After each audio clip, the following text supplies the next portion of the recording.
தான் அப்படி பண்ணிவிட்டா போதும் அப்படின்னு வேண்டிக்கிட்டானான். அன்னைக்கு ராத்திரியே அவன் ஒரு கனவு கண்டிருக்கான். வானத்திலேருந்து ஒரு குரல் கேட்டிருக்கு. அது என்ன சொல்லிச்சு தெரியுமா? ஏ ஜனங்களே, எல்லாரும் அவங்கவுங்க கஷ்டங்களை ஒரு பையில் போட்டு எடுத்துக்குங்க. அப்படி எடுத்துக்கிட்டு நேராக இந்த ஊர் எல்லையில் இருக்கிற கோயிலுக்கு வந்து சேருங்க அப்படின்னுது அந்த குரல். ஆஹா, கடவுள் நம்ம பிரார்த்தனைக்கு செவி சாய்ச்சுட்டார் அப்படின்னு சந்தோஷப்பட்டான் இவன். உடனே என்ன பண்ணான்? தன்கிட்ட இருந்த கஷ்டத்தையெல்லாம் ஒரு சாக்கு பையில் போட்டு எடுத்துக்கிட்டான். வீட்டை விட்டு வெளியில் வந்தான். தெருவில் இறங்கி நடக்கிறான். அங்கே பார்த்தா ஏகப்பட்ட பேர் ஆளுக்கு ஒரு பையை தூக்கிக்கிட்டு கோயிலுக்கு போய்கிட்டு இருக்கிறாங்க. சில பேர் மூட்டையாக கட்டி தலையில் சுமந்துக்கிட்டு போய்கிட்டு இருக்கிறாங்க. இவன் பார்த்தான். இவனுக்கு ரொம்ப ஆச்சரியமாக இருந்தது. ஏன்னா எல்லாரும் வச்சிருக்கிற பை இவன் பையை விட பெருசாக இருந்தது. இவன் பை தான் இருக்கிறதுலே கொஞ்சம் சின்னதாக தெரிஞ்சுது. இப்போ அவன் மறுபடியும் சாமியை வேண்டிக்கிட்டான். கடவுளே, இப்போ உள்ள சூழ்நிலையை கவனித்தா என்கிட்ட இருக்கிற பையே பரவாயில்லன்னு தோணுது. அதனால் வேற பை எதையும் மாற்ற வேணாம், இதுவே பரவாயில்ல, இந்த பையோடு திரும்பி வீட்டுக்கு போனால் போதும்னு நினைக்கிறேன் அப்படின்னு எதோ நினைக்க ஆரம்பிச்சுட்டான் அவன். எல்லோரும் கோயிலுக்கு போய் சேர்ந்தாங்க. கோயிலில் அந்த குரல் மறுபடியும் கேட்டுது. எல்லாரும் அவங்கவுங்க பைகளை சோகத்தில் தொங்க விடுங்க. திடீர்னு விளக்குகள் அணையும், மணி அடிக்கப்படும், அதுதான் அடையாளம். அந்த சமயத்தில் இருட்டில் உங்களுக்கு வேண்டிய பையை நீங்கள் மாற்றி எடுத்துக்கலாம், தேர்ந்தெடுத்துக்கலாம். வெளிச்சம் இருக்கிறப்பவே உங்களுக்கு பிடிச்ச பைக்கு பக்கமாக பார்த்து நீங்கள் நின்றுக்கலாம் அப்படின்னு சொல்லி விவரம் சொல்லிச்சான் அந்த குரல். அப்படி சொன்னதுக்கப்புறம் திடீர்னு விளக்கு அணைஞ்சிது, மணி அடிச்சுது. கொஞ்ச நேரம் கழித்து மறுபடியும் விளக்குகள்லாம் எரிஞ்சுது. இப்போ பார்த்தா எல்லாரும் அவங்கவுங்க பையையே கெட்டியாக பிடிச்சிக்கிட்டு நிற்கிறாங்க. இவனும் அப்படியே நிற்கிறான்.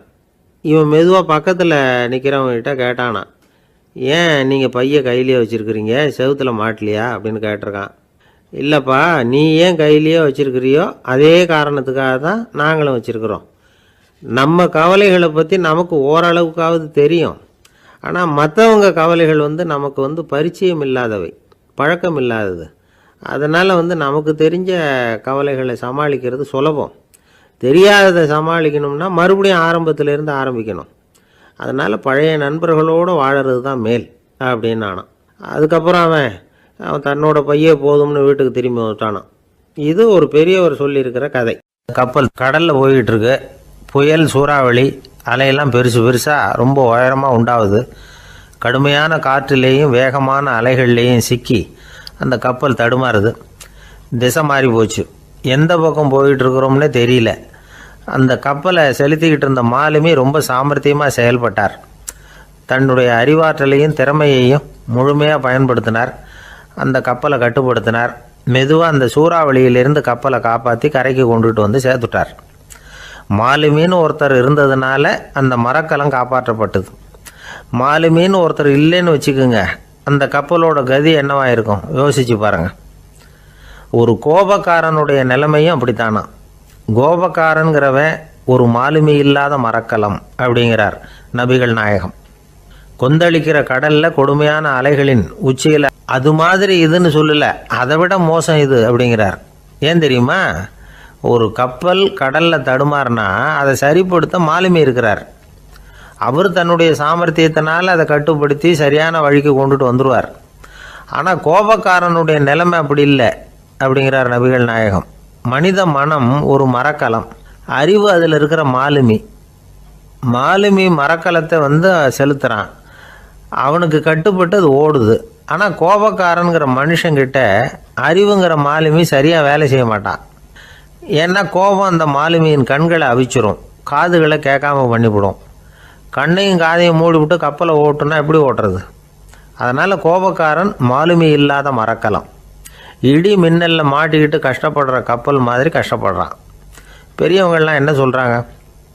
உனக்கு கெடுதல் பண்ணவனுக்கும் நீ நன்மையை செய், எவருடைய விருப்பு வெறுப்பையும் பொருட்படுத்தாதே. பரம எதிரிக்கும் நீ நன்மை செய்ய ஆரம்பித்தா உன்னுடைய தூய நிலையை பார்த்துட்டு அவனும் உனக்கு நெருக்கமான நண்பனாக ஆயிடுவான். இதுதான் பெரியவங்க நமக்கு சொல்லியிருக்கிறது. புனித குரான் சொல்கிறது என்ன? தீமையை நன்மையை கொண்டே நீர் தடுத்து கொள்ளும் அப்படின்னு சொல்லப்பட்டிருக்கு. அதில் இன்னா செய்தாரை ஒருத்தல் அவர் நாண நன்னயம் செய்து விடல் அப்படிங்கிறார் திருவள்ளுவர். செல்வந்தர் ஒருத்தர்கிட்ட ஒரு சிறுவன் ஆடு மேய்ச்சிக்கிட்டு இருந்தானா. பெரியவர் அவனை கூப்பிட்டு, நீ நேராக போய் ஒரு ஆட்டில் உள்ள ரொம்ப நல்ல பகுதி எதுவோ அதை எடுத்துக்கிட்டு வா அப்படின்னாரான். இவன் போனான். ஒரு ஆட்டு உடம்புல இருந்த நாக்கு, இருதயம், இது ரெண்டையும் எடுத்துகிட்டு வந்து கொடுத்தானான். பெரியவர் வாங்கி பார்த்தார்.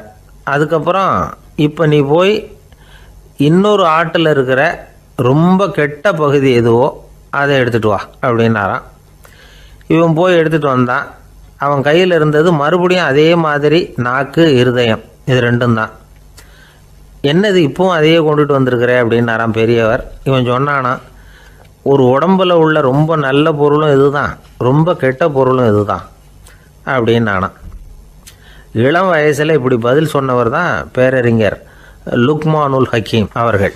கோபப்படாமல் இருந்தால் இது ரெண்டும் நல்லா வேலை செய்யும், கோபப்பட்டால் இது ரெண்டும் மோசமாக வேலை செய்யும். அதை புரிஞ்சுக்கிறதுக்காகத்தான் இன்றைக்கி இந்த தகவல். கோபம் வந்துட்டால் நாம் என்ன செய்கிறோங்கிறது நமக்கே தெரியாது. ஒருத்தர் டாக்டர்கிட்ட போனார் அவசரமாக.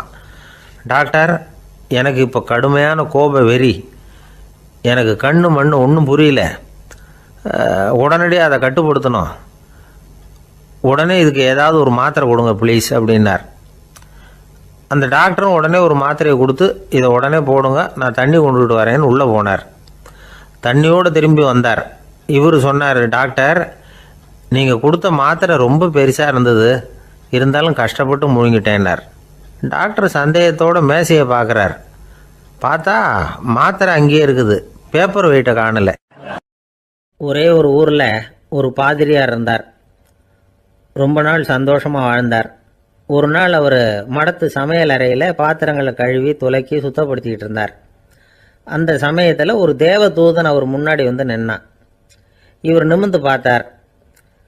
ஆண்டவர் என்னை உங்ககிட்ட அனுப்பியிருக்கிறார், பரலோகத்தில் வாசம் செய்யறதுக்கு உங்களுக்கு நேரம் வந்துட்டுது அப்படின்னு அந்த ஆள். ஆண்டவருக்கு என்னோட ஞாபகம் வந்ததுக்கு நன்றி, ஆனாலும் இப்போ இங்கே நீயே பாரு, எவ்வளவு பாண்டங்கள் பாக்கி இருக்கு, இவ்வளவையும் நான் சுத்தப்படுத்த வேண்டியிருக்கு. நான் நன்றி கெட்டவனாக இருக்க விரும்பலை. இந்த பணியை முடிக்கிற வரைக்கும் என்னுடைய பரலோக வாழ்வை தள்ளி வைக்க முடியுமா? நீ என்ன நினைக்கிற அப்படின்னு கேட்டார். தேவதூதன் தனக்கே உரிய விவேகத்தோட அன்போட பாதிரியாரை பார்த்தான். சரி, என்ன செய்யலாம்ங்கிறத அப்புறம் சொல்கிறேன் அப்படின்னு சொல்லிவிட்டு புறப்பட்டு போயிட்டான். ஒரு நாள் அந்த பாதிரியார் தோட்டத்தில் உள்ள களைகளை எல்லாம் ஒரு களை கொத்தியால் கொத்தி களை எடுத்துக்கிட்டு இருக்கிறார். அந்த சமயத்தில் இந்த தேவதூதன் மறுபடியும் அவர் முன்னாடி நிற்கிறான். பாதிரியார் பார்த்தார். இதை பாரு, இந்த தோட்டம் பூராவும் எவ்வளவு களை மண்டி கிடக்கு, பரலோகம் கொஞ்ச காலம் எனக்காக பொறுத்திருக்கலாம்னு நீ நினைக்கிறியா அப்படின்னு கேட்டார். தேவதூதன் சிரிச்சுக்கிட்டே மறுபடியும் மறைஞ்சிட்டான். மறுபடியும் அவர் களை எடுக்கிறது, தானிய களஞ்சியத்துக்கு வர்ணம் பூசுறது, இப்படிப்பட்ட வேலைகளில் ஈடுபட்டிருக்கார். இன்னொரு நாள் ஒரு மருத்துவமனையில் நோயாளிகளை கவனிச்சுக்கிட்டு ரொம்ப தீவிரமாக இருக்கிறார் அந்த பாதிரியார். ஒரு நோயாளியோட தாகத்துக்கு தண்ணீர் கொடுத்துட்டு நிமிர்ந்து பார்க்குறப்போ தேவதூதன் மறுபடியும் அவர் முன்னாடி நிற்கிறான். இந்த தடவை பாதிரியார் தன்னலமற்றவராக பேரன்பை காட்டக்கூடிய வகையில் தன்னுடைய 2 கைகளையும் உயர்த்தியபடி தேவதூதனின் கவனத்தை பிணியால் வாடக்கூடிய நோயாளிகளின் பக்கம் திருப்பினாராம். தேவதூதன் ஒன்றும் சொல்லலை, மறைஞ்சிட்டான். அன்னைக்கு சாயந்தரம் பாதிரியார் மடத்தில் உள்ள தன்னுடைய அறைக்கு போய் இளைப்பாறினார். யோசித்து பார்த்தார். தேவதூதனையும் தேவதூதனின் விருப்பத்தையும் பல நாள் தள்ளி போட்டு வந்ததையும் அவர் ரொம்ப நினச்சி பார்த்தார். திடீர்னு தான் முதுமை அடைகிறதையும் சோர்வு அடைகிறதையும் உணர்ந்தார். ஆண்டவரை நினச்சார். ஆண்டவரே, உம்முடைய தூதனை மறுபடியும் என்கிட்ட அனுப்புனா நான் சந்திக்கிறதுக்கு ஆவலாக இருக்கேன் அப்படின்னு சொல்கிறப்பவே தேவதூதன் பக்கத்தில் நின்னான். பாதிரியார் நிமிர்ந்து பார்த்தார். நீ இப்போவே என்னை அழைச்சிக்கிட்டு போக விரும்பினா நான் பரலோகத்துக்கு வர்றதுக்கு தயாராக இருக்கேன்னார். தேவதூதன் அந்த பாதிரியாரை அன்போடவும் விவேகத்தோடவும் பார்த்து, நீங்கள் என் கூட பரலோகத்துக்கு வர்ற தயாராக இருக்கிறதா சொல்கிறீங்க, ஆனால் நீங்கள் இது வரைக்கும் வேறு எங்கே இருந்ததா நினைக்கிறீங்க அப்படின்னானா. அப்படின்னா இது வரைக்கும் இருந்த இடம் தான் பரலோகம் அப்படிங்கிறத உணர்த்தியிருக்கிறான். பரலோகம்னா என்னென்னு புரிஞ்சுக்கிறதுக்கு இந்த சம்பவம் நமக்கு உதவியாக இருக்குது. தொண்டு செய்கிறத விட பெரிய செயல் வேறு எதுவும் இருக்க முடியாது. அது நம்ம மனசுக்கு கொடுக்குற சுகத்தை வேறு எதுவும் கொடுக்க முடியாது. நாம் தொண்டு செய்கிற இடம் தான் அந்த புண்ணிய இடம். ஆனால் இந்த காலத்துல எல்லாம் நாம் தொண்டு செய்யணும்னு நினச்சி ஏதாவது ஆரம்பித்தா கூட அதை ஒரு மாதிரியாக சுற்றி நின்று வேடிக்கை பார்க்க ஆரம்பிச்சிடுறாங்க. ஒரு பெரியவர் அப்படி தான் ஒரு தொண்டு செஞ்சுக்கிட்டு இருந்தார். ஒரு கோவில் கட்டிக்கிட்டு இருந்தாங்க. அதில் ஒரு இடத்துல ஒரு பலகையை வச்சு ஆணி அடிக்கிற வேலையை செஞ்சுக்கிட்டு இருந்தார் அந்த பெரியவர். ஒரு சின்ன பையன் அதை ரொம்ப ஊக்கமாக அக்கறையாக கவனிச்சுக்கிட்டு இருந்தான். பெரியவர் இதை கவனித்தார். என்னப்பா பார்க்குற, உனக்கும் இது மாதிரி தொண்டு செய்யணும்னு ஆசையாக இருக்கா அப்படின்னு கேட்டார். அதுக்கு அந்த பையன் சொல்கிறான், அப்படி இல்லைங்க, நீங்கள் ஆணி அடிக்கிறப்போ கையில் சுத்தியால் அடிச்சுக்கிட்டா எப்படி துடிப்பீங்க, எப்படி கத்துவீங்கன்னு தெரிஞ்சுக்கிறதுக்காக அதை பார்க்கணும்னு ஆசை, அதுக்காக தான் காத்துக்கிட்டு இருக்கேன் அப்படின்னு நான். வாழ்க்கையில் சில சந்தர்ப்பங்களில் நாம் சில அவமானங்களை சந்திச்சே தீர வேண்டியிருக்கு. என்ன பண்ணுறது, காலம் அப்படி. அவமானப்படுறவங்க உடனே அடங்கி போய்டுறது தான் உலக வழக்கம். அவமானப்பட்டால் உடனே சீறி எழறவங்களும் உண்டு. ஆனால் அதையே ஒரு சவாலாக எடுத்துக்கிட்டு முன்னுக்கு வர்றவங்களும் சில பேர் இருக்கிறாங்க. அவங்க ரொம்ப அபூர்வம். இன்றைக்கி மனோதத்துவ நிபுணர்கள்லாம் என்ன சொல்கிறாங்க தெரியுமா? அவமானப்பட்டுட்டா உடனே அடங்கி போயிடக்கூடாதான். அதையே ஒரு சவாலாக எடுத்துக்கிட்டு மனசில் ஒரு வைராக்கியத்தோடு முயற்சி பண்ணினா வாழ்க்கையில் எல்லாரும் முன்னேறலாமா. அவமானங்கிறத நாம் வைராக்கியமாக மாற்றிக்கணும். அதுதான் வெற்றிக்கு வழி. ராமர் இந்த பூமியில் பிறந்ததே ஒரு வைராக்கியத்தினால தான் சார் அப்படின்னார் ஒருத்தர். எப்படிங்க அது அப்படின்னு கேட்டேன். அவர் சொன்னார், தசரதருக்கு ராமர் குழந்தையாக பிறக்கணும், அப்போ தான் இங்கே இருக்கிற கஷ்டங்கள்லாம் நீங்கும் அப்படின்னு சர்வ லோகமும் எதிர்பார்த்துக்கிட்டு இருக்குது. ஆனால் அவர் எப்போ பிறப்பார் அப்படின்னு யாருக்கும் தெரியல. அந்த காரியம் சீக்கிரம் நடக்கணுமே, அதுக்கு என்ன பண்ணுறது? நாரதர் வந்தார் ஒரு நாள் தசரதரை தேடி. தசரதா, உனக்கு ஒரு செய்தி தெரியுமான்னு ஆரம்பித்தார். அவர் எப்பவும் இப்படித்தானே ஆரம்பிக்கிறது வழக்கம். என்ன விஷயம்னு கேட்டார் தசரதர். தசரதா, நீ அடிக்கடி உன்னோட தேரில் ஏறிக்கிட்டு தேவலோகத்துக்கு போகிற, அங்கே போகிற வர்ற எல்லாம் பண்ணிகிட்ருக்க, எல்லாம் சரி. தேவலோகத்துலேயும் உன்னை நல்லபடியாக தான் வரவேற்கிறாங்க. தேவேந்திரன் உன்னை பிரியமாக அழைச்சிட்டு போய் தன்னுடைய அரியாசனத்திலேயே தனக்கு பக்கத்திலேயே உட்கார வைக்கிறான். நீயும் சந்தோஷமாக உட்காந்து பேசிவிட்டு வந்துடுற. ஆனால் நீ இங்கே வந்ததுக்கு அப்புறம் அங்கே என்ன நடக்குது தெரியுமா உனக்கு அப்படின்னாரான் நாரதர். என்ன நடக்குது, எனக்கு ஒன்றும் தெரியலையே அப்படின்னாரான் தசரதர். நாரதர்கிட்ட கிட்டத்தில் கேட்டிருக்கார், கொஞ்சம் சொல்லுங்கள் என்னது அப்படின்னு. அவர் நெருங்கி வந்தாரான் நாரதரும். மெதுவாக அவர் காதோட காதாக சொன்னாராம். அதாவது நம்ம பாஷையில் சொல்லப்போனால் பற்ற வைக்கிறார். நீ அங்கே தேவேந்திரங்கிட்ட உட்காந்து பேசிவிட்டு வந்த பிறகு நீ அங்கே உட்காந்துருந்த அரியாசனத்தை தண்ணி ஊற்றி கழுவி சுத்தப்படுத்துகிறாங்க. நீ என்ன அந்த அளவுக்கு சுத்தம் இல்லாத ஆளா, தினம் குளிக்காமையாக இருக்கிற அப்படின்னாராம். தசரதருக்கு இது ரொம்ப அவமானமாக போயிட்டுது. அப்படியே செய்கிறாங்க அப்படின்னாராம். ஆமாம், நீ வேணும்னா நான் சொல்கிறது உண்மையாக இல்லையா அப்படின்னு சோதனை பண்ணி பார்த்துக்கோ அப்படின்னாரான் நாரதர். உடனே தசரதர் இதுக்காகவே புறப்பட்டு தேவலோகம் போனார். அங்கே வழக்கம் போலவே இவரை கூப்பிட்டு உட்கார வச்சு பேசிக்கிட்டு இருந்தான் தேவேந்திரன். கொஞ்ச நேரம் பேசிக்கிட்டு இருந்துட்டு சரி நான் கிளம்புறேன்னு புறப்பட்டார். சரி, அவனும் வாசல் வரைக்கும் வழி அனுப்பி வச்சுட்டு உள்ளே போயிட்டான். தசரதர் வெளியில் கொஞ்ச நேரம் மறைஞ்சி இருந்துட்டு மெதுவாக உள்ளே எட்டி பார்த்தார் என்ன நடக்குதுன்னு. நாரதர் சொன்னது உண்மைதான். தசரதர் உட்காந்துருந்த ஆசனத்தை அங்கே 2 தேவர்கள் கழுவி சுத்தப்படுத்திக்கிட்டு இருக்கிறாங்க. தசரதரால் இதை தாங்கிக்க முடியல. அவருக்கு ரொம்ப அவமானமாக போச்சு. நேராக கிடுகிடுன்னு தேவேந்திரங்கிட்டே போனார்.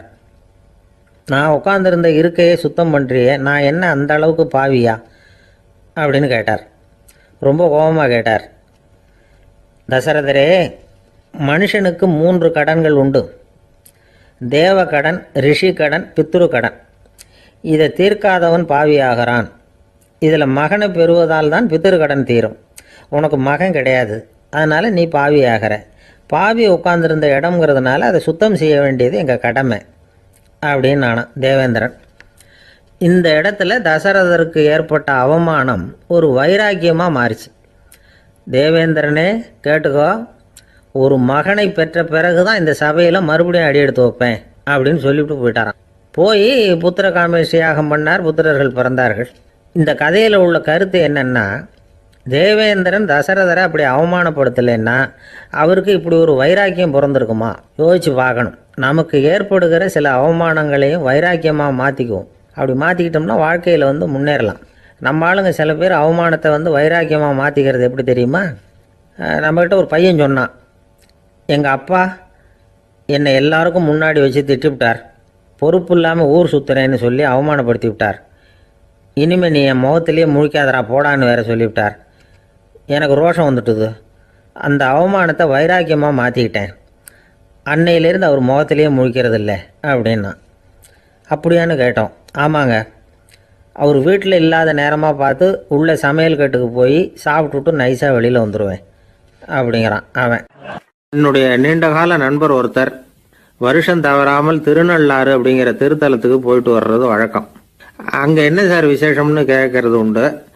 என்ன இப்படி கேட்குறீங்க? சனி பகவான் நலன் விருப்பப்படி அங்கே தானே எழுந்தருளி இருக்கிறார்.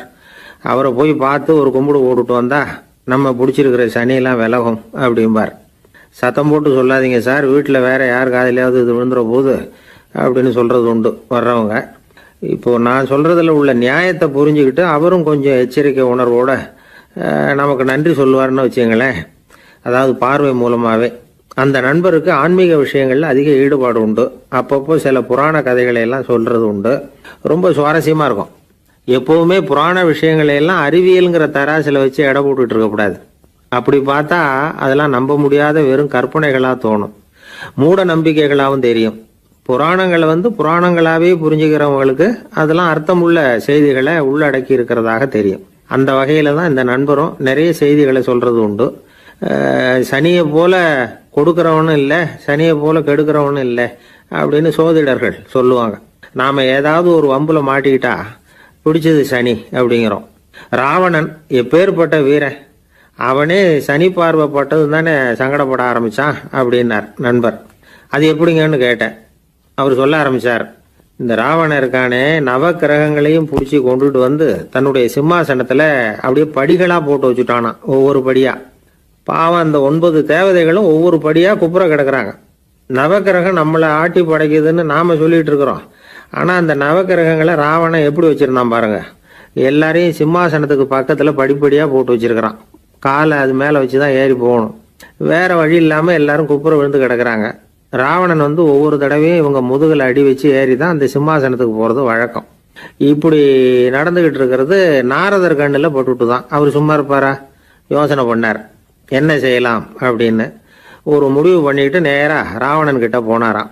ராவணா, நீ நவக்கிரகங்களை பிடிச்சி கொண்டாந்து உன்னுடைய சிம்மாசனத்துக்கு படிகளாக போட்டு வச்சிருக்கிற, அது உன்னுடைய வீரத்தை காட்டுது. இருந்தாலும் ஒரு விஷயத்த நீ யோசிச்சு பார்க்கணும். ஒவ்வொரு தடவை நீ சிம்மாசனத்துக்கு போகும்பொழுதும் நவக்கிரகங்களின் முதுகல் அடி வச்சு நீ ஏறி போற, அது உனக்கு பெருமை கிடையாது. அவங்களுடைய மார்புல அடி வச்சு ஏறி போகணும், அதுதான் உனக்கு பெருமை அப்படின்னாரா. இவர் சொல்றதும் சரிதானே அப்படின்னு யோசிச்சிருக்கான் ராவணன். உடனே குப்புற கிடந்த நவக்கிரகங்களை திருப்பி மல்லாக்க போட்டான். அவங்க மார்புல அடி வச்சு மேலே ஏறி சிம்மாசனத்துக்கு போனானா. அப்படி போயிட்டு இருக்கும் பொழுது சனி பகவானின் பார்வை அவன் மேலே பட்டுதான். அவ்வளவுதான். என்னாச்சு தெரியுமா? சூர்பனகை தேடி வந்தா. சீதையோட அழகை பற்றி தன்னுடைய அண்ணங்கிட்ட சொல்ல ஆரம்பிச்சுட்டா. விவகாரம் ஆரம்பமாயிட்டது. அதுதான் சனியினுடைய வேலை அப்படின்னு சொல்லி இந்த கதையை சொல்லி முடிச்சார் என்னுடைய நண்பர். ஆக சனியின் பார்வை நம்ம பேல படாமல் பார்த்துக்கிறது தான் நல்லதுங்கிறீங்க அப்படின்னு. ஆமாம் சார், இப்போ கூட நான் உங்கள் வீட்டுக்கு வந்திருக்கிறதே ஒருத்தருடைய பார்வை என் மேலே படக்கூடாதுங்கிறதுக்காகத்தான் அப்படின்னார். யாருங்க அதுன்னு என்னுடைய மாமனார் சார். அவசரத்துக்கு அவர்கிட்ட கொஞ்சம் கடன் வாங்கிவிட்டேன். நம்ம மாப்பிள்ளை தானேன்னு சொல்லி அவர் விட்டு கொடுக்கறதுக்கு தயாராக இல்லை. இன்னைக்கு இப்போ அவர் எங்கள் வீட்டுக்கு வரக்கூடிய நேரம், அதுதான் அவர் பார்வையிலேருந்து படாமல் தப்பிக்கலாங்கிறதுக்காக இங்கே வந்துட்டேன் அப்படின்னார்.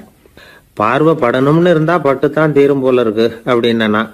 என்ன சார் சொல்கிறீங்கன்னார் ஒன்றும் புரியாமல். நீங்கள் இங்கே தான் வருவீங்கன்னு அவருக்கு ஏற்கனவே தெரியும் போல இருக்கு. அதனால் உங்களுக்கு முன்னாடியே உங்கள் மாமனார் இங்கே வந்துட்டார்.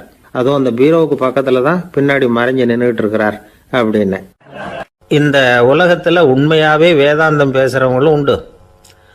உள்ளுக்குள்ளே வேற மாதிரி இருந்துக்கிட்டு வெளியில் வேதாந்தம் பேசுகிறவங்களும் உண்டு. ஒரு ஆள் இருந்தார். அவரும் ஒரு கடை வச்சு வியாபாரம் பண்ணிக்கிட்டு இருந்தார். மகா கஞ்சன், யாருக்கும் எந்த உதவியும் செய்ய மாட்டார். எச்சில் கையென்ன ஈர கையை கூட உதற மாட்டார். அப்படிப்பட்ட மனுஷன். அந்த ஊருக்கு ஒரு முனிவர் வந்துக்கிட்டு இருந்தார். வருஷத்துக்கு ஒரு தடவை வருவார். ஒரு நாள் 2 நாள் இருப்பார், அப்புறம் போயிடுவார்.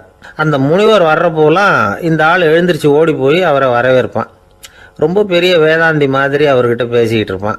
காயமே இது பொய், வெறும் காற்றடைத்த பையும்மா, தர்மம் தலைகாக்கும்மா. பணம் என்ன சார் பணம், இன்னைக்கு ஒருத்தன் கையில் இருக்கும், நாளைக்கு ஒருத்தன் கையில் இருக்கும், எல்லாம் மாயம். எனக்கு தான் இன்னமும் இந்த சம்சார பந்தத்திலிருந்து விடுபடுறதுக்கு நேரம் வரலேம்மா. அந்த முனிவரும் இந்த ஆள் இப்படி சொல்கிறத கேட்ட உடனே, ஏப்பா அப்படி சொல்கிற, இப்போ கூட நீ சரின்னு சொல்லு, உனக்கு தீட்சை கொடுத்து இதிலிருந்து விடுபடுற ஞானத்தை போதிக்கிறேன் பார். உடனே அந்த ஆள் என்ன சொல்லுவான் தெரியுமா? ஐயோ சாமி, இப்போ அது எப்படிங்க முடியும்? பிள்ளைங்கள்லாம் சின்ன சிறுசுங்க, அதுகளுக்கெல்லாம் ஒரு கல்யாணம் காட்சின்னு செஞ்சு கடமையை முடிச்சுட்டா நீங்கள் சொல்கிறபடி செஞ்சு விடலாமா. சரின்னு முனிவர் போயிடுவார். அடுத்த வருஷம் வருவார். இவன் வழக்கம் போல் வேதாந்தம் பேசுவான். சரி தீட்சை கொடுக்குறேன் வா அம்பார். பேரம்பேத்தியை பார்க்கணும், கோர்ட்டில் கேஸ் ஒன்று இருக்குது, அது முடியணும் அப்படின்னு தயங்க ஆரம்பிச்சிருவான். எல்லாம் சொல்லுவான், ஆனால் குடிக்கிறதுக்கு தண்ணி கூட கொடுக்க மாட்டான். ரொம்ப வருஷம் கழித்து மறுபடியும் ஒரு நாள் அந்த ஊருக்கு முனிவர் வந்தார். இவன் கடைக்கும் வந்தார். அப்புறம் அங்கே கல்லாவில் நம்ம ஆள் இல்லை, அவன் புள்ள தான் உட்காந்துருக்கிறான். அப்பாவை போலவே புள்ளையும் எழுந்திரிச்சு ஓடியாந்து முனிவரை வரவேற்றான். அப்பா எங்கேன்னு விசாரித்தார் முனிவர். ஐயோ அதை ஏன் கேட்குறீங்க சாமி, உங்ககிட்ட தீட்சை வாங்கி இந்த சம்சார பந்தத்திலேருந்து விடுதலை பெறணும்னு சொல்லிக்கிட்டே இருப்பார். அது நிறைவேறாமலே போய் சேர்ந்துட்டார். போன மாதம் ஒரு நாள் திடீர்னு நெஞ்சு வலிக்குதுன்னார், அவ்வளவுதான் போட்டுன்னு போயிட்டார் அப்படின்னு புலம்புனான் பையன். இதை கேட்டதும் முனிவர் சிரிச்சாரான். அவன் எங்கடா போவான், உன் அப்பா எங்கேயும் போகல, இதோ வாழை ஆட்டிக்கிட்டு உன் காலடியிலே இருந்துக்கிட்டு இருக்கான் பார் அப்படின்னு சொல்லி அங்கே நின்றுக்கிட்டு இருந்த ஒரு நாயை சுட்டி காட்டினாரான். என்ன சாமி சொல்கிறீங்க அப்படின்னு ஆச்சரியமாக கேட்டிருக்கான் பையன். உடனே முனிவர் அந்த நாயோட தலையில் ஒரு தட்டு தட்டி பேசுகிறா அப்படின்னாரான். உடனே அந்த நாய் வேதாந்தம் பேச ஆரம்பிச்சுட்டு தான். காயமே இது போய் வெறும் காற்றடைத்த பைய அப்படின்னு தான். முனிவர் சொன்னார், அடே இப்போவும் ஒன்றும் கெட்டு போகல, நீ விரும்புனா சொல்லு, உனக்கு தீட்சை கொடுத்து என் பின்னாடியே அழைச்சிட்டு போயிடுறேன், அங்கே அழைச்சிட்டு போய் உனக்கு ஞானத்தை போதிக்கிறேன், வர்றியா அப்படின்னு கேட்டிருக்கார். உடனே அந்த நாய் சொல்லிச்சான், ஐயோ அதை ஏன் கேட்குறீங்க சாமி, நான் உண்ணாமல் தின்னாமல் ஏராளமான சொத்து சேர்த்து வச்சுட்டேன். என் பிள்ளைங்க அதோட பெருமை தெரியாமல் ராத்திரி நேரம்லாம் கதவை திறந்து போட்டுட்டு தூங்கிடுவாங்க. அதனால் இப்படி நாயாக பிறந்து ராத்திரி பகலாக சுற்றி சுற்றி காவல் காத்துக்கிட்டு கிடக்கிறேன். இப்போ எப்படி சாமி வர முடியும் அப்படின்னு கேட்டுதான். அறியாமையிலேயே சுகம் கண்டு இப்படி இருக்கிற ஆளுங்களுக்கு எப்படி விடுதலை கிடைக்கும், எப்போ விடுதலை கிடைக்கும் அப்படின்னு கேட்குறார் தசாவதானி, திருக்குறள் பேர் ராமையா. அவர் கேட்குறது நியாயம் தானே. இந்த காலத்து பையன் ஒருத்தன் அப்பா கிட்ட சொன்னான், அப்பா இன்றைக்கி நான் 1 ரூபா மிச்சப்படுத்தி விட்டேன் அப்படின்னு. நானும் அப்படியா என்னடா பண்ணேன்னு கேட்டிருக்கார் அப்பா. டவுன் பஸ்ஸில் ஏறாமல் அது பின்னாடியே ஓடியாந்தேன், 1 ரூபா மிச்சம் தானே அப்படின்றான். அட பாவி, ஒரு ஆட்டோ பின்னாடி ஓடியாந்துருந்தா 10 ரூபா மிச்சமாயிருக்குமே, வேஸ்ட் பண்ணிட்டியே அப்படின்னாரான் அந்த அப்பா. அவரோட தலை ஒரு சன்னியாசியின் பாதத்தில் படுறதா அப்படின்னு நினச்சி ரொம்ப கவலைப்பட்டார். அரண்மனைக்கு திரும்பினதும் அமைச்சர் மெதுவாக ஆரம்பித்தார், அரசே எனக்கு ரொம்ப வருத்தமாக இருக்குது அப்படின்னார். எதுக்குன்னார் மன்னர். அசோக சக்கரவர்த்தியின் தலை, அதாவது அந்த சிரம் ரொம்ப மதிப்புமிக்க ஒன்று, அது ஒரு சன்னியாசியின் காலில் படலாமா அப்படின்னார். அசோகர் பதில் சொல்லல, சிரிச்சார், போயிட்டார். அதுக்கப்புறம் ஒரு சரியான சந்தர்ப்பத்துக்காக காத்துக்கிட்டு இருந்தார். ஒரு நாள் அமைச்சரை கூப்பிட்டார். எனக்கு 3 தலைகள் வேணும் அப்படின்னார். சொல்லுங்க கொண்டுகிட்டு வரேன் அப்படின்னார் அமைச்சர். அசோகர் சொன்னார், முதல்ல எனக்கு தேவையானது ஒரு ஆட்டின் தலை, 2வது ஒரு புலியின் தலை, 3வது ஒரு மனிதனின் தலை. இதுதான் அசோகர் கேட்டது. எங்க இருந்தாலும் கொண்டு வாங்கன்னார். அமைச்சர் புறப்பட்டார். ஆட்டுத்தலை புலித்தலை கிடைச்சிட்டுது. அப்புறமா ஒரு சுடுகாட்டுக்கு போய் ஒரு மனித தலையும் சேகரம் பண்ணிட்டு ராஜா கிட்ட வந்துட்டார். அரசே உங்கள் ஆணைப்படி 3 தலைகளையும் கொண்டு வந்திருக்கிறேன்னார். அசோகர் பார்த்தார், ரொம்ப நல்லது, இப்போ இது 3ஐயும் எடுத்துக்கிட்டு போய் சந்தையில் வித்துட்டு வாங்க அப்படின்னார். அமைச்சர் அதுகளை எடுத்துக்கிட்டு சந்தைக்கு போனார். முதல்ல ஆட்டுத்தலை நல்ல விலைக்கு விற்று போச்சு, நல்ல விலை கொடுத்து வாங்கிட்டு போட்டாங்க. அடுத்தபடியாக புலி தலையை ஒருத்தர் வாங்கிட்டார். அதை பாடம் பண்ணி வீட்டில் மாட்டி வைக்கலாமே அப்படின்னு நினச்சி அதையும் வாங்கிட்டு போட்டார். மனித தலையை மட்டும் வாங்கிறதுக்கு யாரும் முன் வரல. எல்லாரும் அதை பார்த்துட்டு விலைக்கு போக ஆரம்பிச்சாங்க. அமைச்சர் திரும்பி வந்தார். அரசே, இந்த தலையை மட்டும் யாரும் வாங்க மாட்டேங்கிறாங்க அப்படின்னார். சரி பரவாயில்ல, இதை இலவசமாகவே எனாமாவே யாருக்கிட்டையாவது கொடுத்துட்டு வந்துருங்க அப்படின்னார். அமைச்சர் மறுபடியும் சந்தைக்கு போனார். இதை இலவசமாக தரேன், இதை வாங்கிக்கோங்க அப்படின்னார். அப்பவும் அதை யாரும் வாங்கிக்கிறதுக்கு தயாராக இல்லை. மறுபடியும் திரும்பி மன்னர்கிட்ட விவரத்தை சொன்னார். இப்போ மன்னர் சொல்றார், அமைச்சரே உயிர் இருக்கிற வரைக்கும் தான் இந்த தலைக்கு மதிப்பு, ஜீவன் போனதுக்கு அப்புறம் அதோட மதிப்பும் போயிடுது. அதனால மதிப்பு இருக்கும் பொழுதே பெரியவர்கள் பாதம் பணிந்து அந்த புனிதத்தை பெற்றுக்கொள்ளணும் அப்படின்னார். பணிவுங்கிறது வேற, அடிமைத்தனம்ங்கிறது வேற. பெரியவர்களை பணிவது நமக்கு பெருமை தரக்கூடிய விஷயம். இதை மனசில் வச்சுக்கிட்டு எப்போ காலில் விழணும் எப்போ காலில் விழக்கூடாது அப்படிங்கிறத முடிவு பண்ணிக்கணும். ஒரு சாதாரண ஆள் நடந்து வந்துகிட்டு இருந்தார். எதிரில் வந்த ஒரு பெரிய மனுஷன் ஓடி போய் அவர் காலில் விழுந்து தன்னுடைய தலையை அவர் பாதத்தில் கொண்டு போய் வச்சார். கொஞ்ச நேரம் கழித்து எழுந்திரிச்சு வந்துட்டார். வந்த பிறகு இவரை கேட்டேன், ஏன் திடீர்னு ஓடி போய் அந்த ஆளு காலில் விழுந்தீங்க அப்படின்னு. அவர் போட்டிருக்கிறது என்னோட காணாம போன செருப்பான்னு கண்டுபிடிக்கிறதுக்காக அப்படி விழுந்தேன் அப்படின்னார். ஒரு சீன தேசத்து அரசர் இருந்தார். அவருக்கு வயசாயிட்டுது. அவருக்கு அடுத்தபடியாக அவருடைய புள்ள பட்டத்துக்கு வரணும், ஆட்சி பொறுப்பை ஏற்றுக்கணும். ஒரு நல்ல தலைவனுக்கு இருக்க வேண்டிய பண்புகள்லாம் தன்னுடைய மகனுக்கு இருக்கணும்னு விரும்பினார் அந்த அரசர். அதனால் இளவரசனை பக்கத்தில் இருந்த ஒரு குரு கிட்ட அனுப்புனார். இளவரசன் அவர்கிட்ட போய் சேர்ந்தான். அந்த குரு என்ன பண்ணார் தெரியுமா? இவனை பார்த்து சொன்னார், இதை பாருப்பா, நீ என்ன பண்ணுற, இப்போவே பக்கத்தில் இருக்கிற காட்டுக்கு போ, நடுக்காட்டில் போய் ஒரு இடத்துல உட்காந்துக்கோ. அங்கே என்னென்ன சத்தம்லாம் உன் காதில் விழுதுன்னு கவனித்து கேளு. உன் காதில் விழுந்த ஓசைகள் என்னென்னங்கிறத என்கிட்ட சொல்லு, அதுதான் எனக்கு தெரியணும், உனக்கு வேலையும் அதுதான் அப்படின்னு சொல்லி அனுப்பி வச்சுட்டார். இளவரசன் காட்டுக்கு போனான். குரு சொன்னபடியே ஒரு இடத்துல உட்காந்து கவனித்து கேட்டான். அதுக்கப்புறம் குருக்கிட்ட திரும்பி வந்தான். என்னென்ன சத்தம்லாம் கேட்ட அப்படின்னு கேட்டார் குரு.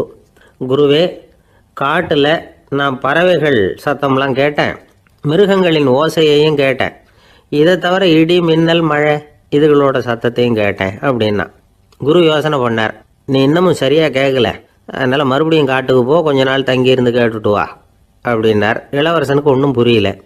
இருந்தாலும் குருவின் கட்டளையாச்சே, மறுக்க முடியுமா? உடனே அவன் மறுபடியும் காட்டுக்கு போனான். ஒரு இடத்துல உட்காந்தான். கொஞ்ச நேரம் உன்னிப்பாக கவனித்து கேட்டான். சில நாள் கழித்து குருக்கிட்ட திரும்பி வந்தான். குருவே, இந்த தடவை சில துல்லியமான சத்தங்களை எல்லாம் கேட்டான். தேனி பறக்கிற சத்தம், நீரோடையின் மெல்லிய ஓசை, இதெல்லாம் கேட்டேன்னா. குரு சிரித்தார். நீ மறுபடியும் காட்டுக்கு போ, இன்னும் சில நாள் அங்கே இரு, முழுமையாக கவனமாக கேட்டுக்கிட்டு வா அப்படின்னு சொல்லி அனுப்பி வச்சுட்டார். இளவரசனுக்கு குழப்பம் அதிகமாயிட்டுது. ஒன்றுமே புரியல. மறுபடியும் காட்டுக்கு போனான். மௌனமாக ஒரு இடத்துல உட்காந்துட்டான். அப்படியே தியானத்தில் ஆழ்ந்துட்டான். சில நாளில் அவனுக்கு இதுவரை கேட்காத ஓசைகள்லாம் கேட்க ஆரம்பிச்சிட்டுது. இதைத்தான் நான் கேட்கணும்னு என்னுடைய குரு எதிர்பார்த்துருக்கிறாருங்கிறத புரிஞ்சுக்கிட்டான். உடனே குருக்கிட்ட ஓடனான். குருவே, இந்த தடவை காதுகளுக்கு கேட்க முடியாத சில ஓசைகளை கூட என்னால் உணர முடிஞ்சுது.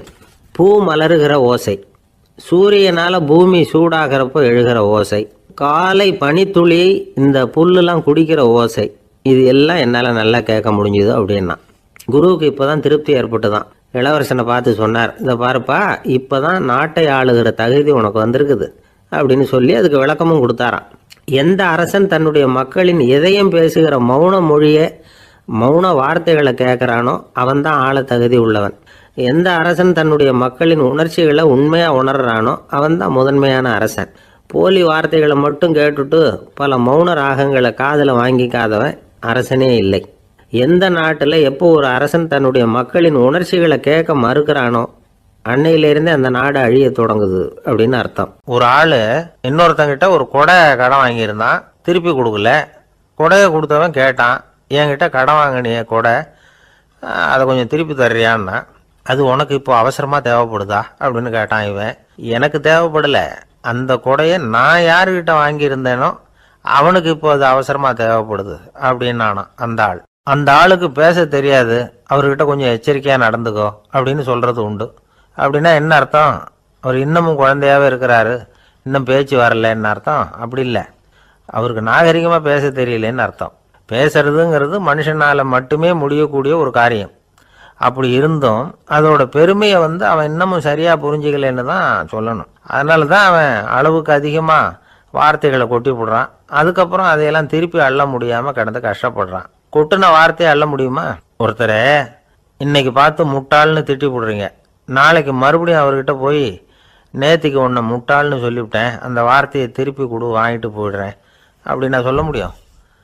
அவன் கோபக்காரனாக இருந்தால் நேற்றுக்கே அதை வேறு விதமாக உங்களுக்கு திருப்பி கொடுத்துருப்பான். உலகத்தில் எவ்வளவோ ஜீவராசிகள் இருக்குது, அதுக்கெல்லாம் வாய் இருக்குது. அந்த வாயெல்லாம் எதுக்கு உபயோகம்? சாப்பிட்றதுக்காக. ஆனால் நமக்கு இருக்கிற வாய் சாப்பிட்றதுக்காக மட்டும் இல்லை, பேசுகிறதுக்காகவும் தான். பேச முடியலன்னா வாய் இருந்தால் கூட அது வாயில்லா ஜீவன் தான். ஒரு பையனை பார்த்து அது வாய் உள்ள புள்ள பொழைச்சிக்கும் அப்படின்னா மற்ற பையன்களுக்கெல்லாம் முகத்தில் வாயே இல்லைன்னு அர்த்தம்? அப்படி இல்லை. அந்த பையன் கொஞ்சம் கெட்டிக்காரத்தனமாக பேசுவான்னு அர்த்தம். அதனால் எப்படி பேசணும் அப்படிங்கிறத நாம் இதுக்கு 8 விதமான குறிப்புகளை நம்ம பெரியவங்க சொல்லியிருக்கிறாங்க. பேச்சுக்கு 8 அங்கங்கள் உண்டு அப்படின்னு அவங்க சொல்கிறாங்க. அதெல்லாம் என்னென்ன அப்படின்னா, உண்மை, நன்மை, அன்பு, நிதானம், இனிமை, ஆழம், சமயமறிதல், சபையறிதல். இந்த 8 தன்மையும் பேச்சில் இருக்கணுமா. இதையே கொஞ்சம் விவரமாக சில பேர் போர்டில் எழுதி வச்சுருப்பாங்க. அதாவது எழுத்துலையாவது அதெல்லாம் இருக்கட்டுமே அப்படின்னு நினச்சி நீங்கள் கூட சில இடங்களில் இதை பார்த்துருக்கலாம்.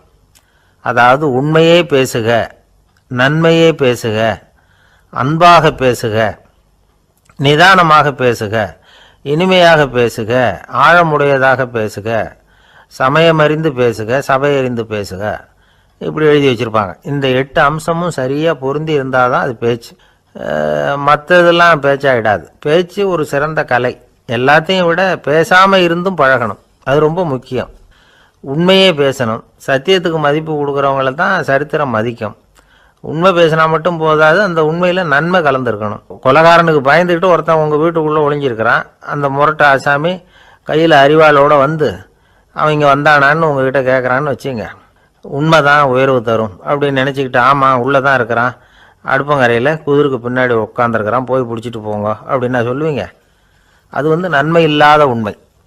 அதனால் பிரயோஜனம் கிடையாது. அதே மாதிரி உங்கள் பேச்சில் அன்பு இருக்கணும், நிதானம் இருக்கணும், இனிமை இருக்கணும், சிந்தித்து பேசணும், சமயம் அறிந்து பேசுகிறதும் முக்கியம். அதை பற்றி நமக்கு வேறு யாரும் சொல்லிக் கொடுக்க வேண்டியதில்லை. எந்த நேரத்தில் யாருக்கிட்ட எப்படி பேசினா காரியம் நடக்கும் அப்படிங்கிறது நமக்கு நல்லா தெரியும். அது கைவந்த கலை. அவையறிந்து பேசுகிற திறமை பேச்சாளர்களுக்கு ரொம்ப அவசியம். அது இல்லைன்னா நிலைமை பரிதாபமாயிடும்.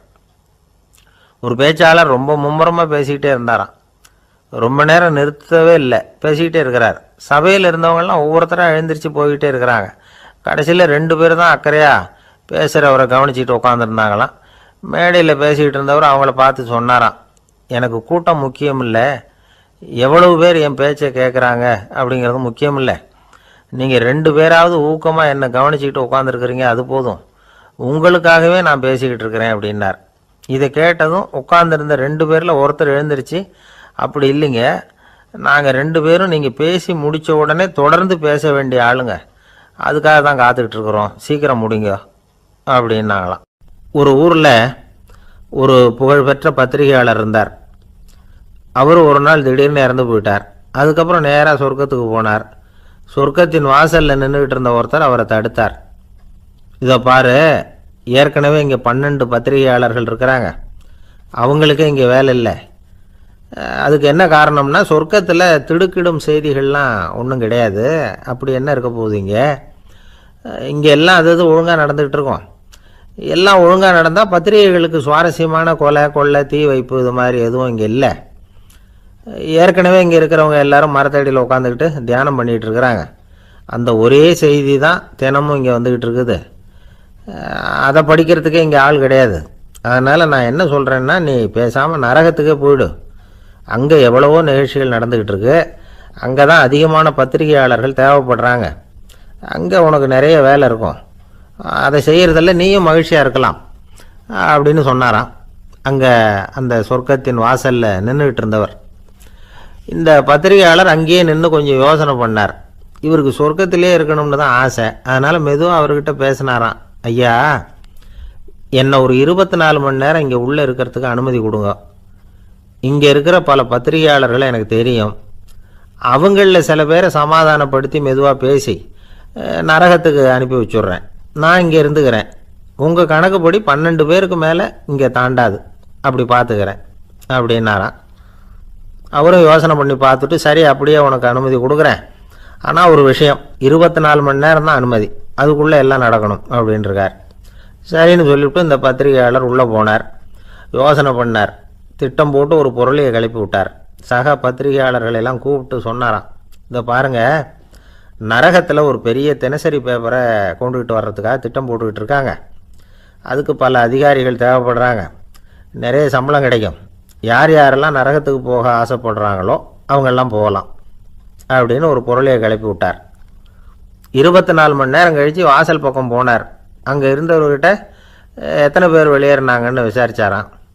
அப்போ அவர் இவரை நீ வெளியே போகக்கூடாது, முதல்ல உள்ளே தான் இருக்கணும் அப்படின்னு தடுத்தாராம். அப்புறம் சொன்னாராம், நீ சொன்ன செய்தியை கேட்டதும் இங்கே இருந்த எல்லா பத்திரிகையாளர்களுமே நரகத்துக்கு போயிட்டாங்கப்பா, உள்ளே யாருமே இல்லை, அதனால் நீ உள்ளே இருக்கலாம் அப்படின்னாராம். இதை கேட்டதும் இந்த பத்திரிகையாளரே குழம்பி போயிட்டார். ஒருவேளை உண்மையிலேயே நரகத்தில் புதுசாக பத்திரிகை ஏதாவது ஆரம்பிக்க போகிறாங்களோ அப்படின்னு அவரே நினைக்க ஆரம்பிச்சிட்டாராம். அப்புறம் சொன்னாராம், ஐயா என்னை விட்டுருங்க, நான் நரகத்துக்கே போயிடுறேன், அங்கே ஏதோ விசேஷம் இருக்கணும் அப்படின்னாராம். இல்லைன்னா இத்தனை பேரும் ஒட்டு மொத்தமாக அங்கே போகிறதுக்கு சான்ஸே இல்லை, என்னை தடுக்காதீங்கன்னு கெஞ்ச ஆரம்பிச்சிட்டாராம். மற்றவங்க நம்பணுங்கிறதுக்காக ஒரு பொருளையை கிளப்பி விட்டார். கடைசியில் தானே அந்த பொருளைக்கு ஆளாயிட்டார். அதாவது பிறரை ஏமாற்றிய அவரது மனம் கடைசியில் அவரையே ஏமாற்ற ஆரம்பிச்சுட்டு பாருங்க. நீங்கள் இப்படி அடுத்தவங்களை ஏமாத்துறதுக்கு உங்கள் மனசை பழக்கப்படுத்துறீங்க, ஆனால் கடைசியில் அதனால் நீங்களே ஏமாற்றப்படுகிறீர்கள் அப்படிங்கிறது பெரியவர்களுடைய புத்திமதி. அதனால் உங்கள் மனசுக்கிட்ட ரொம்ப எச்சரிக்கையாக இருங்கோ அப்படிங்கிறாங்க. நம்ம ஆளுங்க அங்கே போய் என்ன சொல்லுவாங்கன்னா, இதை பாரு அங்கே போகாத இங்கே போகாதேன்னு பயமுறுத்துறது உண்டு. சில பேர் அங்கே பேய் இருக்குது, பிசாசு இருக்குது அப்படின்னு பொருளையை கிளப்பி விடுறது உண்டு. இருட்டு நேரம் காட்டு வழியாக ஒருத்தன் போய்கிட்டு இருக்கிறான், அங்கே பேய் பிசாசு நடமாட்டம் இருக்கிறதாக வதந்தி. இவன் பயந்துக்கிட்டே வேகமாக போகிறான். காடு முடிஞ்சு மெயின் ரோட்டுக்கு வந்து சேர்ந்தான். அப்பாடா, ஒரு பஸ்ஸு நின்றுட்டு இருக்கு தனியாக, இருட்டில் லேசாக தெரிஞ்சுது.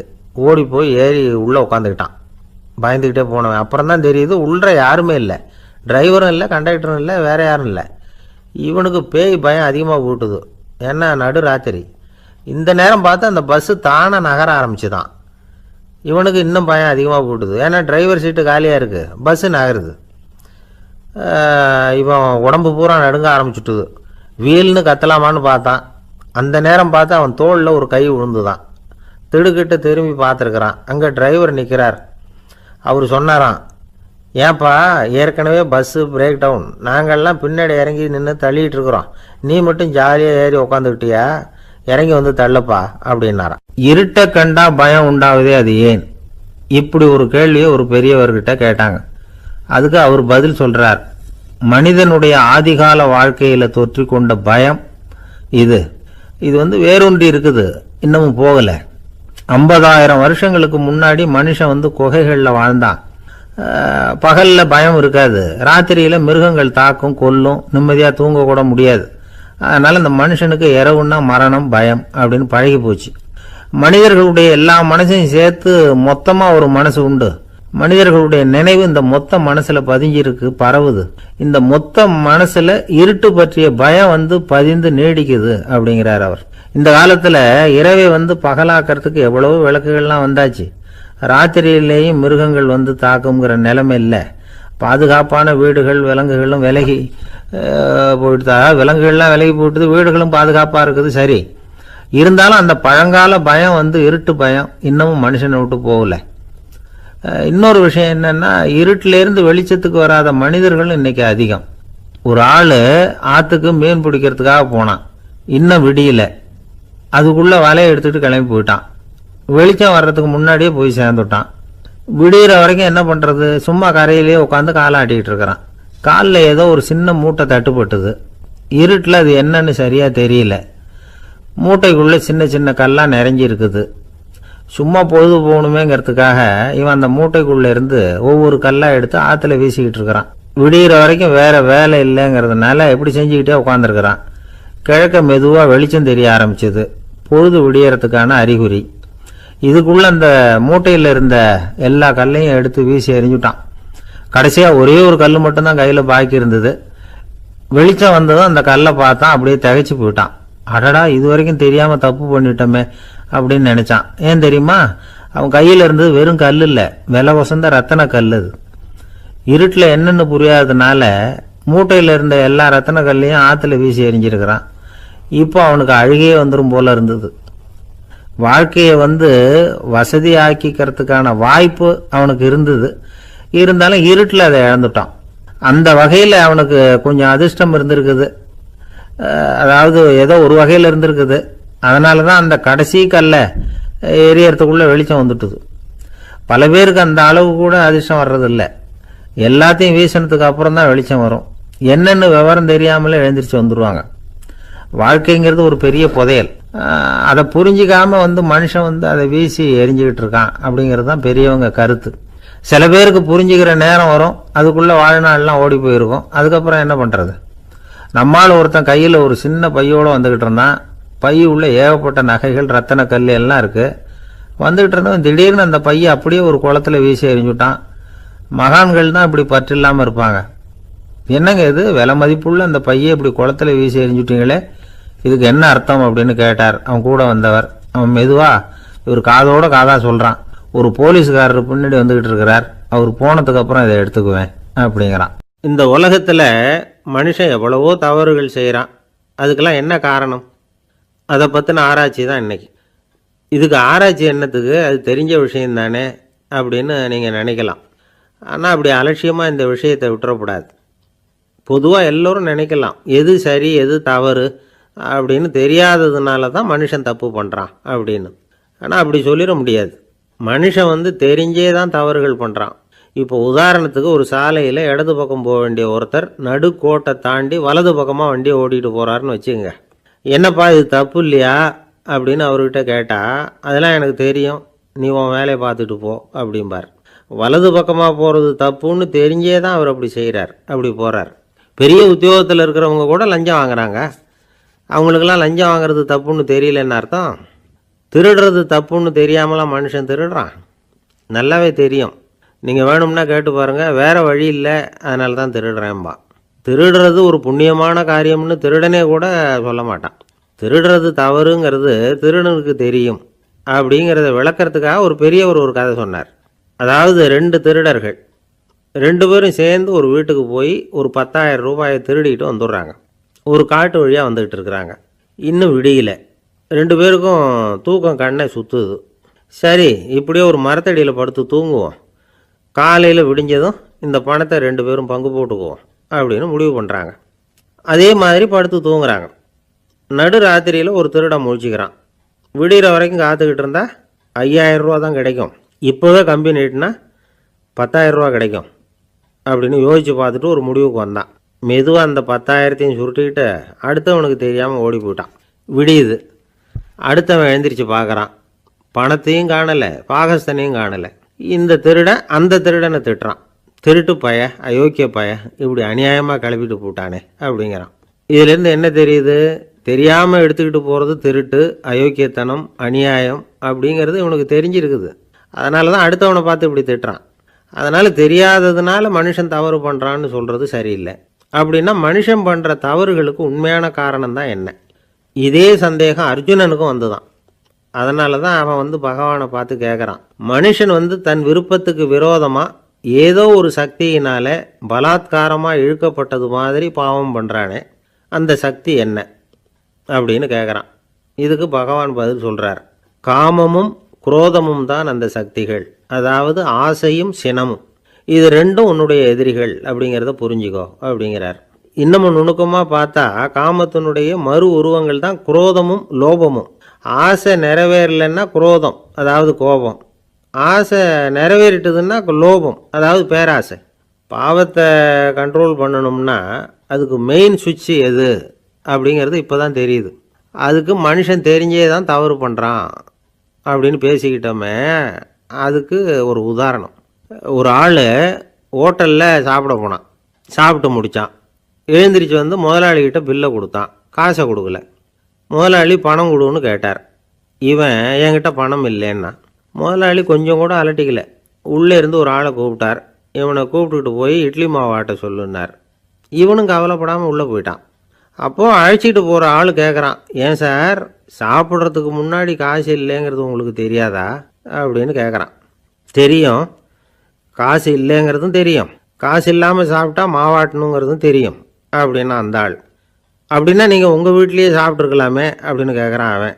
அதுக்கு இவர் சொல்கிறாரு, அது எப்படி, அங்கே சாப்பிட்டாலும் நான் இதே வேலையை தானே செய்ய வேண்டியிருக்கும் அப்படின்னாரான். நம்மளை மாதிரி ஒரு ஆசாமி அவன் நம்மளை மாதிரியே கற்பனை பண்ணான்.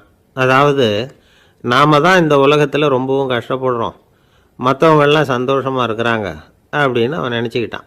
அவன் ஒரு நாள் கடவுளை வேண்டிக்கிட்டானான். சுவாமி, இந்த உலகத்தில் எவ்வளவோ பேர் இருக்கிறாங்க, ஒவ்வொருத்தருக்கும் ஒவ்வொரு விதமான கஷ்டம் இருக்கலாம், ஒத்துக்கிறேன். இருந்தாலும் எனக்கு அது கொஞ்சம் அதிகமாக இருக்கிறது மாதிரி தெரியுது. அதனால் நீங்கள் எனக்காக ஒரு சின்ன உதவி செஞ்சால் போதும். அது வேறு ஒன்றும் இல்லை, என்கிட்ட இருக்கிற துயரங்களை இன்னொருத்தர் யாருக்கிட்டையாவது கொடுத்துருங்க. அவர்கிட்ட இருக்கிற துயரங்களை என்கிட்ட மாற்றி கொடுத்துருங்க. ஒரு மியூச்சுவல் ட்ரான்ஸ்ஃபர்.